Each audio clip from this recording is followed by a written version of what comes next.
రాధేకృష్ణ. ఓం శ్రీ గురుభ్యో నమః. శ్రీమన్నారాయణీయం దశకం నంబర్ 85.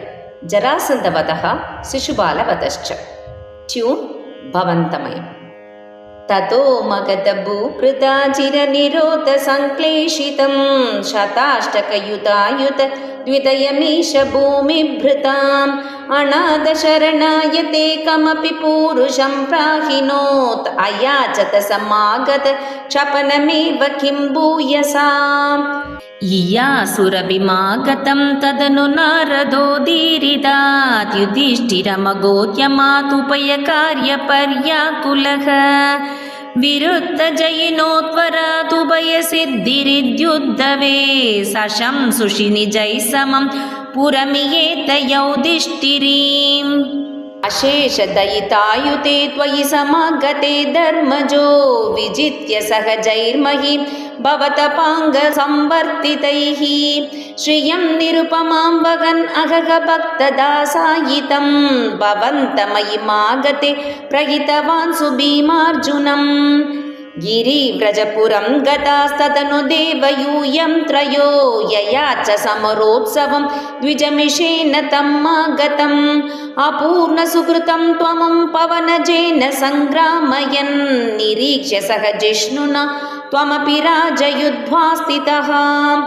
అశాంత సమరోద్ధతం విటపపాడనా సంజ్ఞయా నిపాత్య జరససుతం పవనజేన నిష్పాటితం విముచ్య నృపతీన్ ముదా సమనుగృహ్య భక్తిం పరాం దితేషిత గతస్పృహాన్ అపి చ ధర్మగుప్త్యై భువః. ప్రచకృషి యుధిష్ఠిరే తదను రాజసూయాద్వరం ప్రసన్నభృతకీభవత్ సకలరాజగవ్యాకులం త్వమప్యయి జగత్పదే ద్విజపదావనేజాదికం చకర్త కిము కథ్యతే నృపవరస్య భాగ్యోన్నతిః. తతః సవనకర్మణి ప్రవరమగ్ర్యపూజా విధిం విచార్య సహ దేవవ గణగతః స ధర్మాత్మజః వ్యదత్త భవతే ముదా సదసి విశ్వభూతాత్మనే తదా ససురమానుషం భువనమేవ దృప్తిం దదౌ.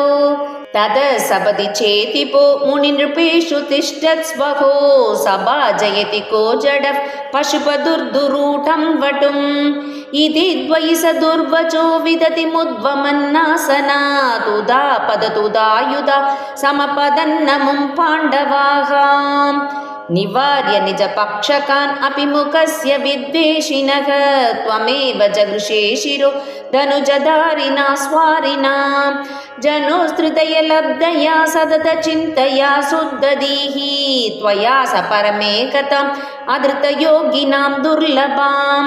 తదస్సు మహితే త్వయా క్రతువరే నిరూఢే జనో యయౌ జయతి ధర్మజో జయతి కృష్ణ ఇత్యాలపన్ కలసతు సుయోధనోదుతమణా సపత్న శ్రియా మయా పిత సభాముఖే స్థలజల ప్రమాద భ్రమీత్. తదా హసితముత్థితం ద్రుపద నందనా భీమయోః అపాంగ కలయా విభో కిమపి తావదుజృంభయన్ ధరాపర నిరాకృతౌ సపది నామ బీజం వపన్ జనార్దన మరోత్పురి నిలయ పాహి మామయాత్. శ్రీహరయే నమః శ్రీహరయే నమః శ్రీహరయే నమః.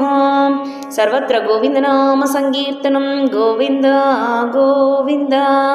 రాధేకృష్ణ.